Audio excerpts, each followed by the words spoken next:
이 세계적인 심장 전문의인 이 테리 고든이라는 박사님이 계십니다.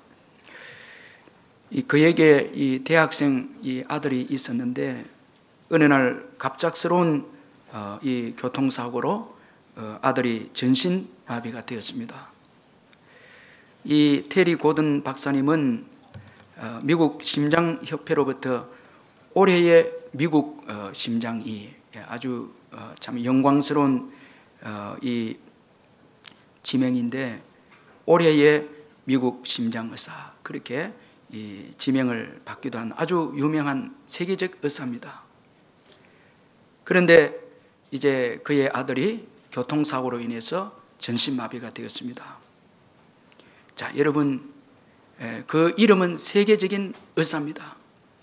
그런데 집에는 교통사고로 인해서 전신마비가 된 아들이 있습니다. 자, 여러분, 이게 참 고통스럽고 힘든 일이 아닐 수 없습니다. 아예 세계적인 의사가 아니면 전신마비의 아들이 있어도 덜 괴로울 텐데 그는 유명한 의사입니다. 이름까지 난 의사입니다. 그런데도 이제 이 전신마비가 된 이 아들에게 아무것도 해줄 수 없는 아버지가 되었습니다. 자, 여러분, 어떻게 보면 이게 우리 인생이다 그렇게 생각할 수 있습니다. 참 사업도 잘하고 밖에서 우리가 지위도 있고 소유도 있고 다 인정받지만은 그러나 내가 해줄 수 있는 것, 내가 할 수 있는 것은 지극히 제한되어 있습니다. 참 남들은 참 대단하다 말은 하지만은 내 자신을 조용히 한번 살펴보면 나는 부족한 것이 너무 많습니다. 이 테리 고든 박사는 이런 고통스러운 과정을 이제 일기로 써내 가기로 했습니다. 그의 어느 날 일기는 이러했습니다. 아주 감동적인 그런 내용의 일기인데 5달 동안 매일 아들과 접촉할 수 있었던 것에 감사한다. 평소에는 그럴 기회가 없었는데 이번에 아들과 소중한 시간을 나눌 수 있었다. 또 아들의 목숨을 살려주신 것에 대해서 날마다 하나님께 감사를 드린다. 그리고 아들의 총명한 정신이 그대로 남아있는 것을 감사드린다. 이 우주에 우연한 일이란 없다.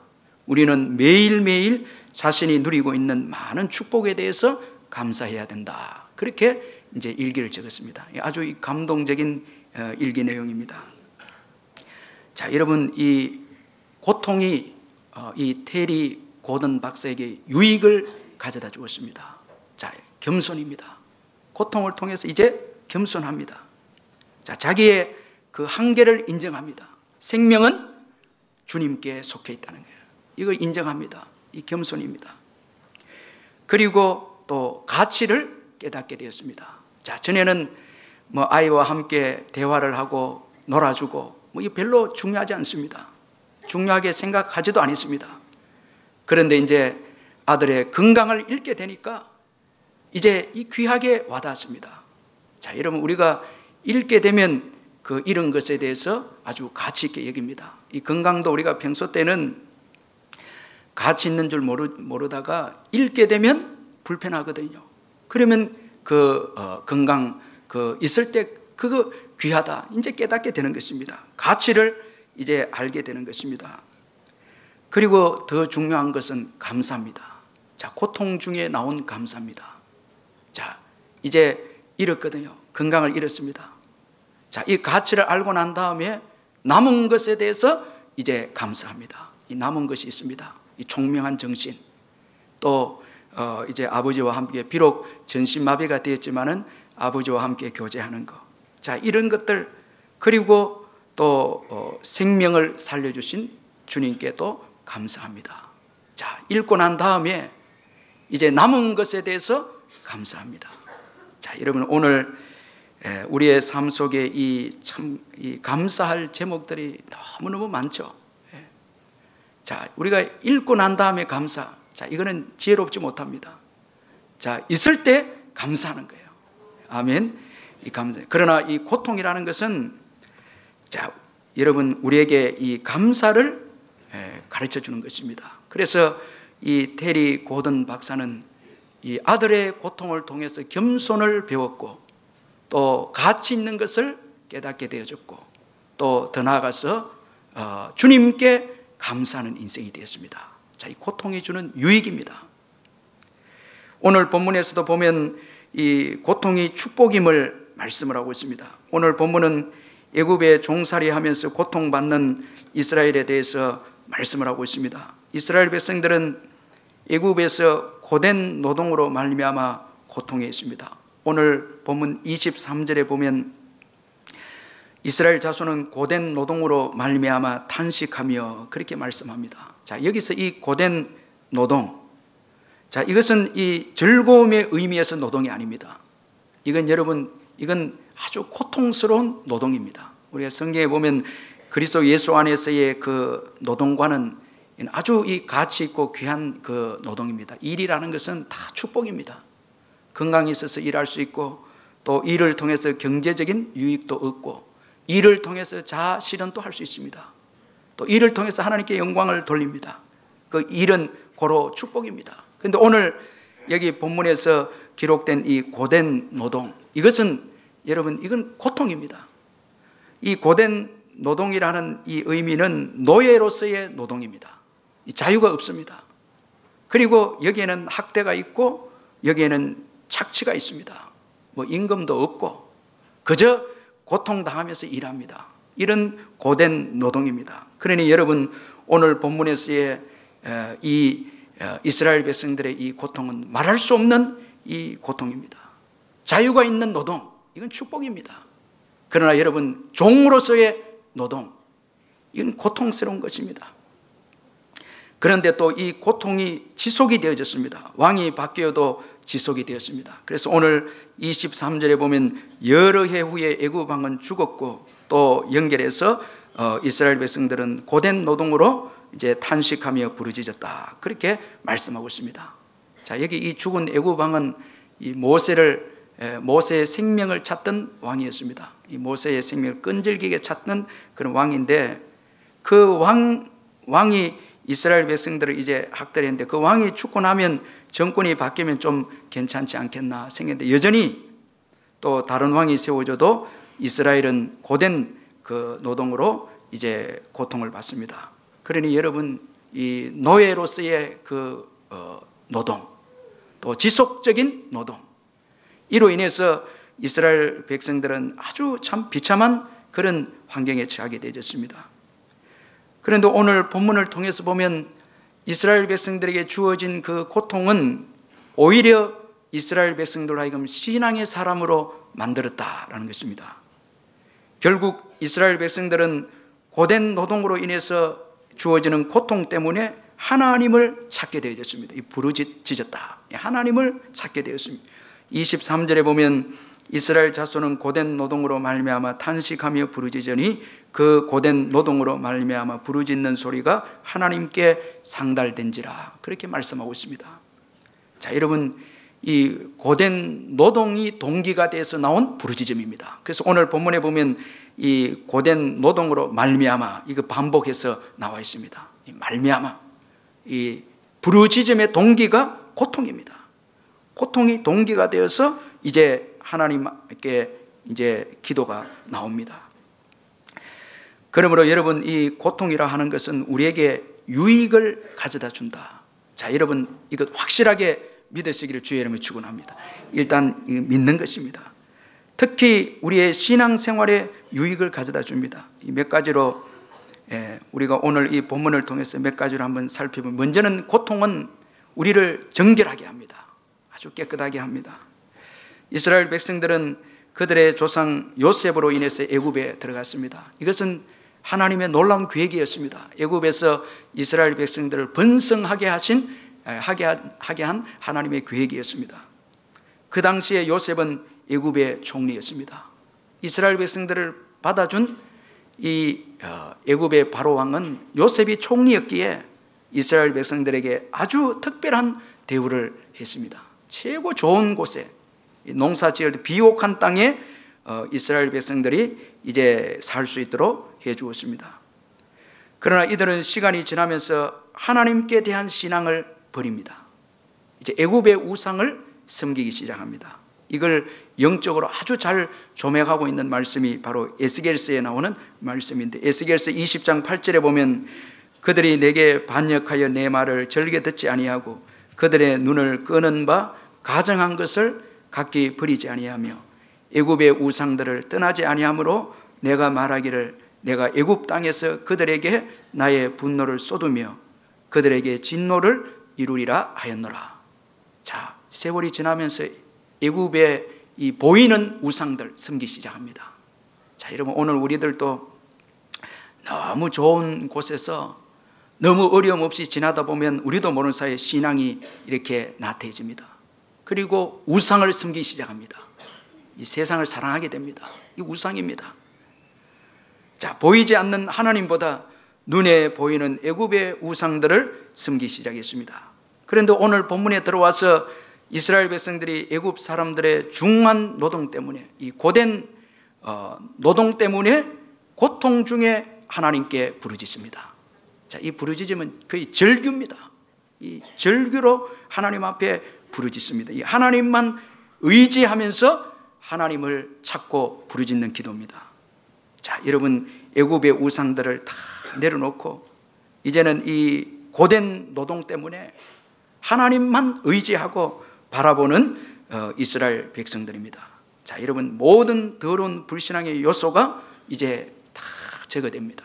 이 출애굽할 때에 하나님께서 이들을 성결하게 하기 위해서 고통을 사용해서 이들을 이제 여호와를 의지하는 신앙으로 이렇게 빚으시고 계신다는 것을 볼 수가 있습니다. 그래서 고통은 우리에게 있는 모든 더러운 불신앙의 요소를 제거하게 해주는 것이 바로 고통입니다. 욥기 23장 10절에 보면 그러나 내가 가는 길을 그가 아시나니 그가 나를 단련하신 후에는 내가 순금같이 되어 나오리라. 욥이 얼마나 믿음이 좋은 사람이었습니까? 그럼에도 불구하고 주님은 그에게 고난을 허락하셔서 그 고난을 통해서 또 고통을 통해서 그가 정금같이 순금같이 이제 그 믿음을 가지게 되었다. 그렇게 그가 고백하고 있습니다. 자, 이 고통은 우리를 정결하게 하고 순결하게 하는 축복의 도구입니다. 그리고 이 고통은 우리 자신의 한계를 깨닫게 합니다. 자, 이게 여러분 아주 중요한 교훈입니다. 이스라엘 백성들은 고된 노동으로 인해서 주어진 고통 때문에 탄식하며 부르짖었습니다. 자, 오늘 본문에 이 탄식하며 부르짖었다 그렇게 말씀하는데, 여기 탄식하다, 이 신음하다는 겁니다. 신음하다라는 이런 뜻인데, 무거운 고역이 더 이상 감당하기 어려운 이 육체적 한계에 다다랐다라는 것을 의미합니다. 이제는 육체적인 힘으로는 이 고역을, 이 고된 노동을 감당할 수 없다는 게, 한계에 부딪혔다는 게 단식입니다. 그리고 여기 이 부르짖다 이 말씀은 막다른 상황에서 외치는 절규입니다. 이제는 완전히 코너에 부딪혀서 피할 길도 없고 한계에 부딪혀서 이제 외치는 절규입니다. 따라서 이스라엘 백성들은 이 이집트 사람들이 이제 허락한 이 고된 노동 때문에 한계에 부딪히게 되어졌습니다. 자신의 한계에 도달하게 되어졌습니다. 더 이상 이제 자신의 힘으로는 버티지 못하는 상황에 처하게 되어졌습니다. 아주 가장 여러분 처절하게 깨어지고 비참한 자리에 이제 낮아졌습니다. 한계에 부딪혔습니다. 자, 여러분, 바로 이때에 여호와께 도움을 구하는 신앙이 나옵니다. 자, 여러분, 한계에 부딪히는 이 자기 자신의 절대 절망하는 그때에 이제 여호와께 도움을 구하는 신앙이 이제 나옵니다. 지금까지 애굽에서 이스라엘 백성들은 하나님께 기도하지 않았습니다. 여러분, 하나님을 의지하지 않았습니다. 그런데 자기 한계의 고통을 경험했을 때 비로소 하나님을 찾기 시작했습니다. 그래서 여러분, 이 신앙생활에서 자기 한계를 직면하는 것, 이게 축복입니다. 다른 말로 영적인 파산입니다. 우리가 마태복음에 보면 심령이 가난한 자가 복이 있다. 이 심령이 가난하다 이 말은 영적인 파산입니다. 부도입니다. 자기 힘으로 해결할 수 없는 처지입니다. 완전한 가난함입니다. 자기 한계입니다. 바로 그때에 여러분 하나님께서 이제 일하신다는 거예요. 나의 끝이 하나님의 시작임을 믿으시길 바랍니다. 자, 그래서 하나님이 고통을 주시는 거예요. 자, 거기에 절대적 신앙이 나옵니다. 자, 여러분 오늘 우리의 이 신앙 가장 무서운 적은 바로 우리 자신입니다. 그것도 여러분 한계를 깨닫지 못하는 우리 자아입니다. 자, 내가 뭔가 할 수 있다. 자, 여러분 오늘 우리가 편안하고 어려운 환경이 없으면 나도 모르는 사이에 내 노력도 의지하고 주님도 의지하고 이 혼합주의죠. 또 소유도 의지하고 실력도 의지합니다. 그러나 여러분 내가 감당할 수 없는 그 고통에 직면할 때, 한계에 직면할 때 이제 두 손 듭니다. 그때에 우리는 하나님을 이제 절대적으로 신뢰하는 것입니다. 하나님을 의지하는 거예요. 그래서 이 신앙은 나의 끝을 우리가 경험해야, 한계를 경험해야 이게 신앙이 나오는 것입니다. 하나님을 절대적으로 신뢰하는 신앙이 나옵니다. 그러므로 내 한계를 인식하는 것이 중요합니다. 자, 여러분 내 한계 이거 깨닫는 거 이 큰 축복입니다. 여기에서 여러분 하나님의 축복의 세계를 보게 되어짐을 여러분 기억하시길 바랍니다. 내 삶의 한계를 경험할 때 하나님의 세계가 열립니다. 하나님의 그 축복의 세계가 보입니다. 여러분 내 한계를 깨닫지 못하면 하나님의 축복의 세계 보이지 않습니다. 내 한계를 깨달을 때 축복의 세계가 보이는데 어떤 세계입니까? 먼저는 하나님의 사랑의 세계입니다. 이 사랑의 세계입니다. 자, 이스라엘 백성들이 고통 중에 주님 앞에 부르짖었을 때, 이 한계의 직면에서 하나님께 부르짖었을 때에 주님께서 그들의 부르짖음을 들으셨다. 자, 이게 아주 중요한 이 복음인데, 자, 24절에 하나님이 그들의 고통 소리를 들으시고, 자, 그들의 소리를 들으십니다. 자, 여러분 한계에 이제 부딪혀서 하나님께 도움을 구했을 때 이 하나님께서 그들의 부르짖음을 들으십니다. 이 듣는다는 건 이 사랑입니다. 아멘. 이건 아주 귀한 사랑입니다. 자, 여러분 누가 여러분 힘든 거 들어주겠습니까? 자, 우리 사람도 자, 여러분 힘든 거 좀 이야기하면 처음에는 받아줘도 자꾸 이야기하면 그 사람도 지칩니다. 받아줄 능력이 없습니다. 그런데 하나님은 우리의 그 고통의 부르짖음을 들으십니다. 이거 여러분 이 사랑이 아닙니까? 저는 지금까지 고통스러울 때 기도해서 주님이 안 들으신 적은 이때는 한 번도 없었습니다. 가장 힘들고 어려울 때마다 눈물로 부르짖을 때 주님이 위로해 주셨습니다. 다 들으시고 위로해 주셨습니다. 주님이 들으십니다. 자, 근성으로 듣지 않고 주의해서 들으십니다. 아주 주의해서 들으십니다. 그래서 교회에서 이렇게 밤에 이렇게 쭉 보면 교회 와서 부르짖는 분들이 있습니다. 그때는 다 거의 제가 보니까 찬송하면서 이렇습니다. 왜냐하면 주님의 위로가 있거든요. 다 그 부르짖음에 주님께서 그 소리를 들으십니다. 자, 여러분 이게 주님의 사랑입니다. 사랑의 세계가 열립니다. 우리의 한계를 우리가 맞이하게 되면 새로운 세계, 주님의 사랑의 세계가 보입니다. 그 다음에는 하나님의 신실한 보호의 세계입니다. 자, 이제 끝인 줄 알았는데 주님 앞에 부르짖었을 때 주님이 여전히 나와 함께 계십니다. 자, 주님이 도와주십니다. 여러분 하나님만은 변하지 않습니다. 시대가 바뀌고 환경이 바뀌어도 하나님은 바뀌지 않습니다. 요셉도 사라지고, 자, 이스라엘을 좋아했던 애굽의 왕도 사라졌습니다. 시간이 지나면서 다 사라졌습니다. 그러나 하나님은 여전히 살아계셔서 이스라엘과 함께 하셨습니다. 자, 이거 여러분 한계를 모를 때는 한계에 직면하지 못했을 때 몰랐는데 한계를 딱 직면해 보니까 다 나를 버리고 다 떠난 줄 알았는데 하나님께 도움을 구하니까 하나님은 신실하게 이스라엘을 돌보고 계셨습니다. 자, 이게 기억하시고 돌보셨다. 자, 여러분 이 새로운 세계입니다. 이 새로운 하나님의 세계, 신실한 하나님의 보호하심의 세계가 또 이제 열려졌습니다. 이스라엘 백성들에 향한 하나님의 그 약속을 신실하게 하나님께서 기억하셨습니다. 이 오랜 세월이 지났는데도 하나님께서 이스라엘 백성들을 향한 그 언약을 기억하셨습니다. 이 아브라함과 세운 언약, 얼마나 오래전에 세웠습니까?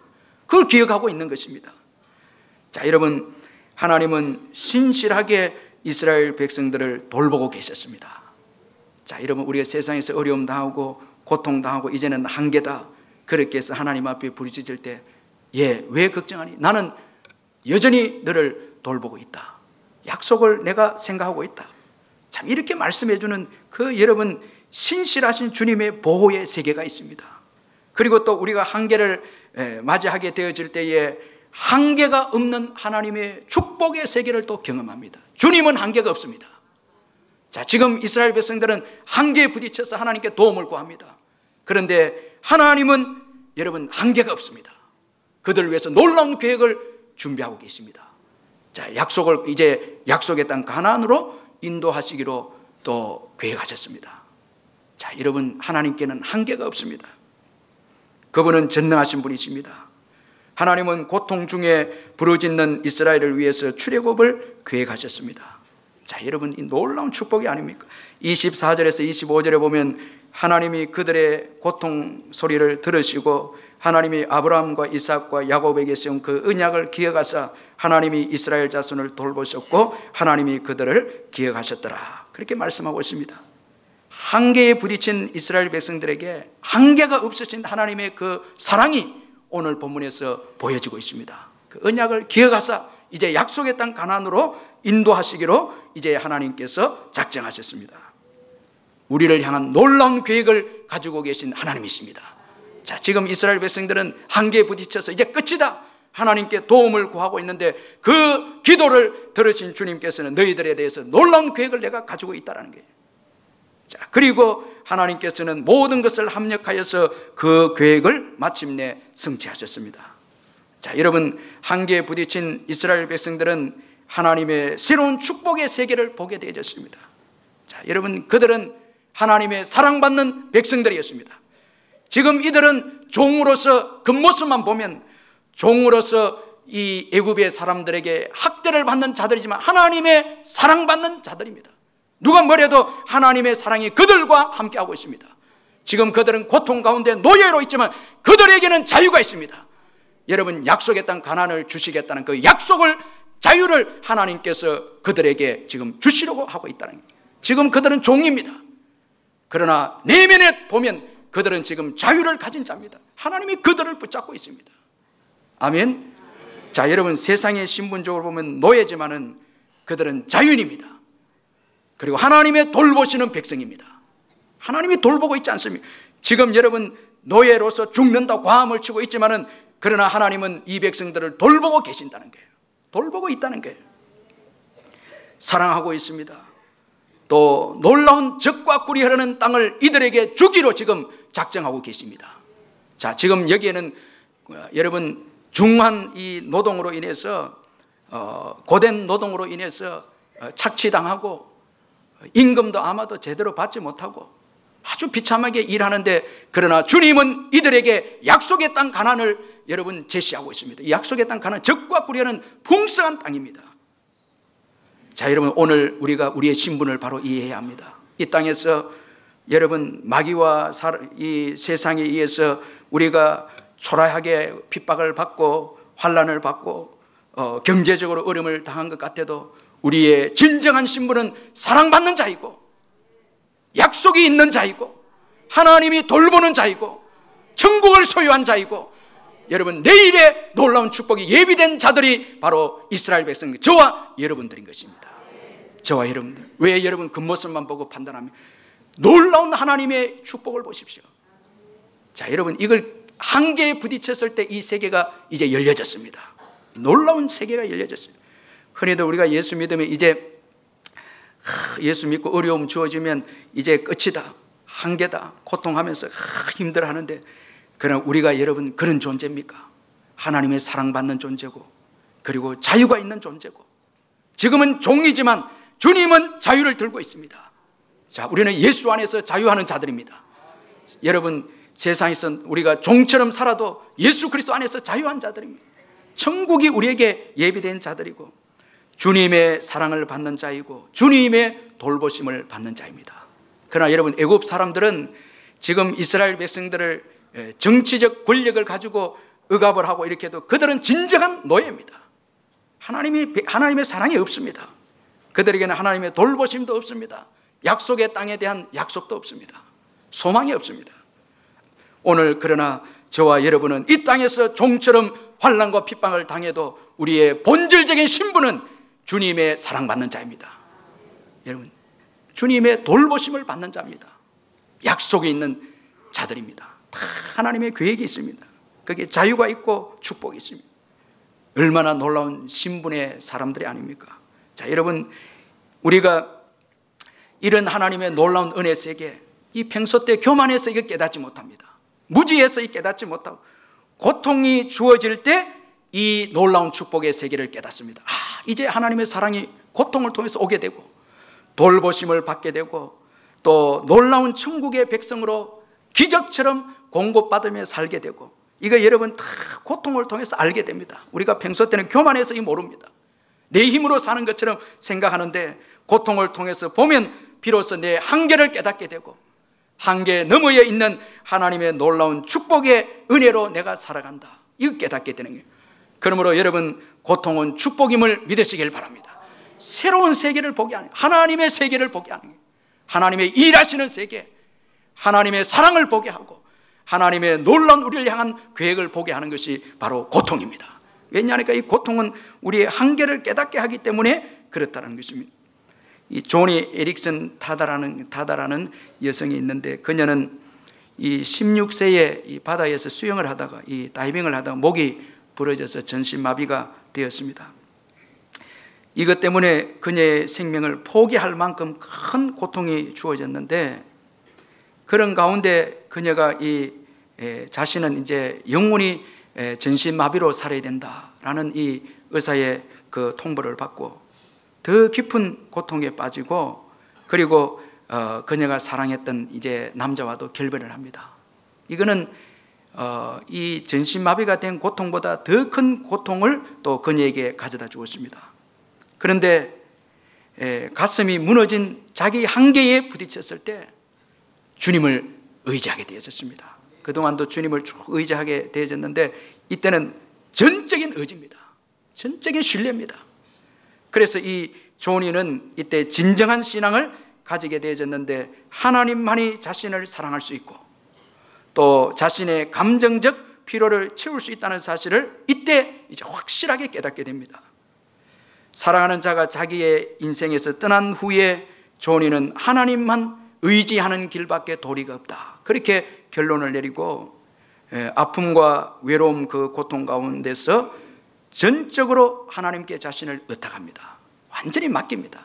전에는 이제 예수도 믿고 남자 의지해서 앞으로 살아보자 계획을 세웠는데, 이제 사랑하는 남자가 떠나가니까 이제 전적으로 주님께 의탁합니다. 주님께 맡깁니다.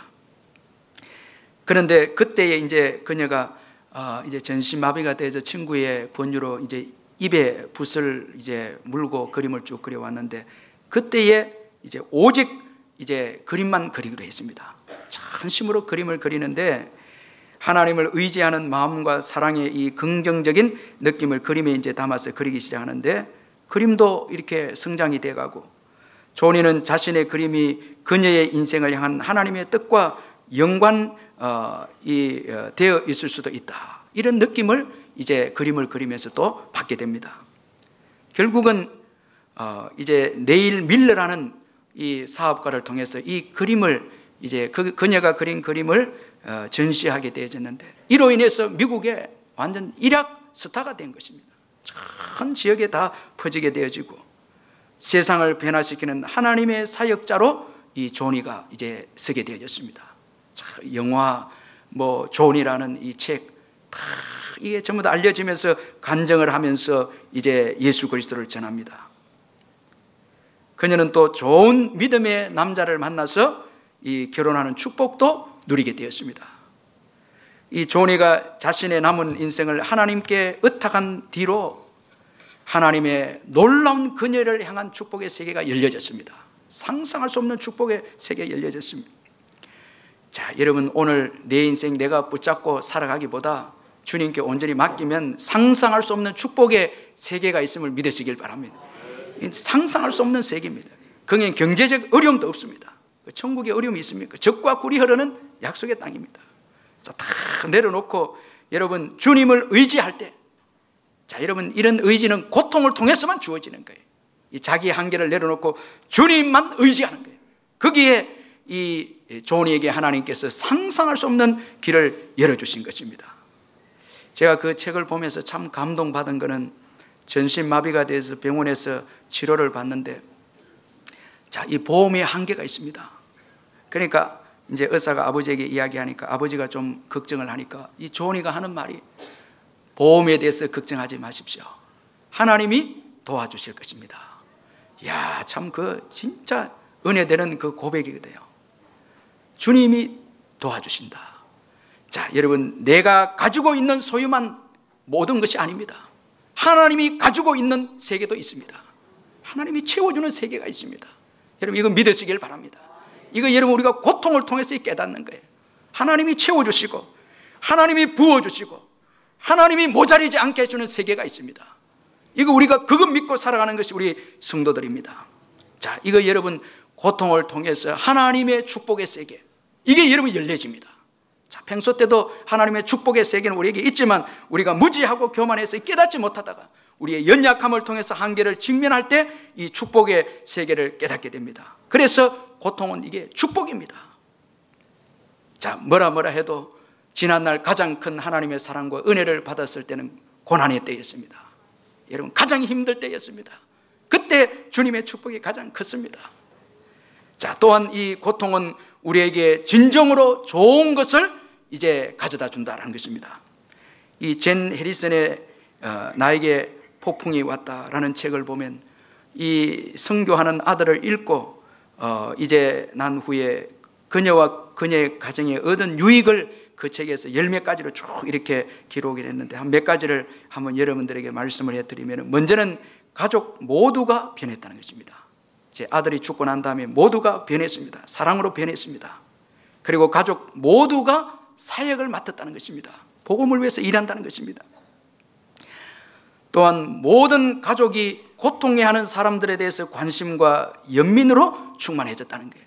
전에는 고통당하기 전에는 남들의 고통을 이해하지 못했지만 이제 내가 고통당하고 보니까 남들의 고통당한 자들을 사랑하기 시작했고 연민을 가지기 시작했다는 것입니다.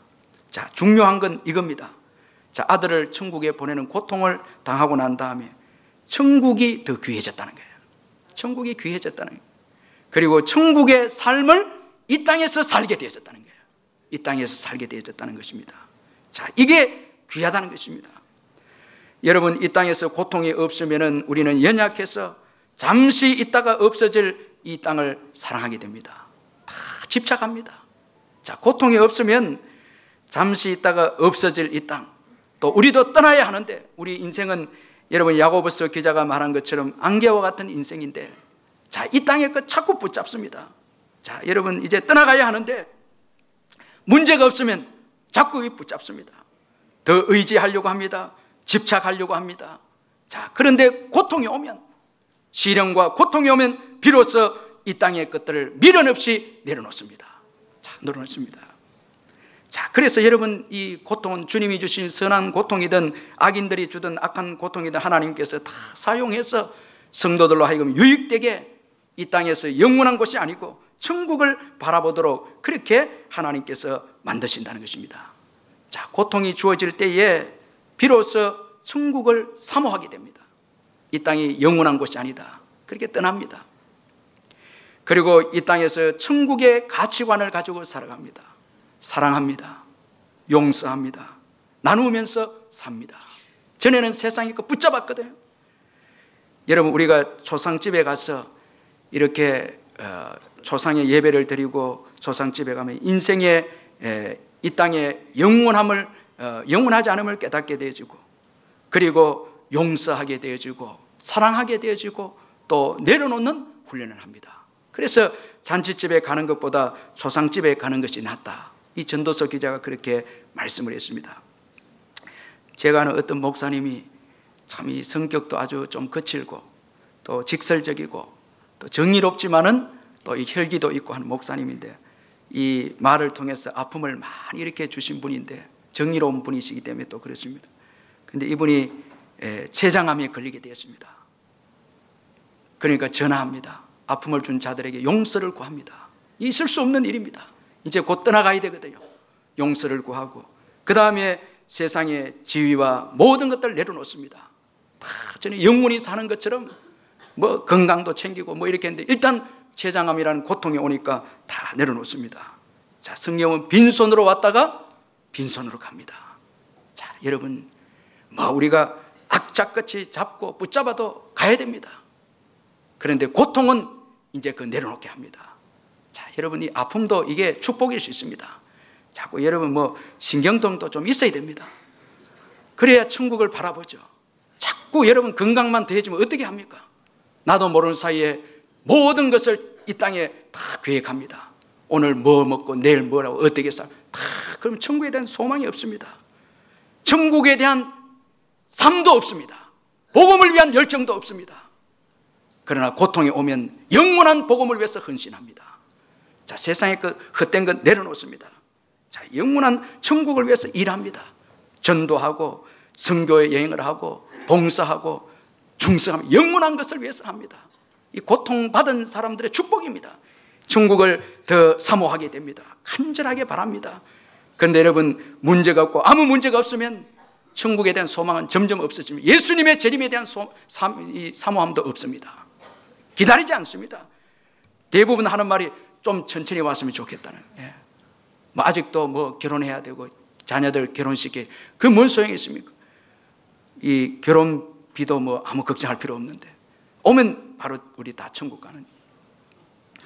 영국의 문호 이 C.S. 루이스에게 이 살이라도 베어줄 수 있는 아주 그 친하고 가까운 친구 이 찰스 윌리엄스가 있었는데, 이 친구가 먼저 이 죽음을 맞이하게 되었습니다.